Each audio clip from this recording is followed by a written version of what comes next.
बिहार के कई जिलों में छाया अंधेरा ही अंधेरा।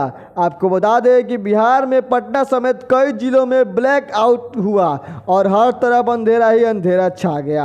आप इस वक्त जो तस्वीर देख रहे हैं वो पटना का है, जहां हर वक्त चमक धमक रहती है और हर समय पटना के हर कोने कोने में रोशनी ही रोशनी रहती है। पर जैसे ही सायरन बजा वैसे ही सायरन बजते ही हर तरफ अंधेरा ही अंधेरा छा गया। आप देख सकते हैं कि हर तरफ अंधेरा ही अंधेरा है।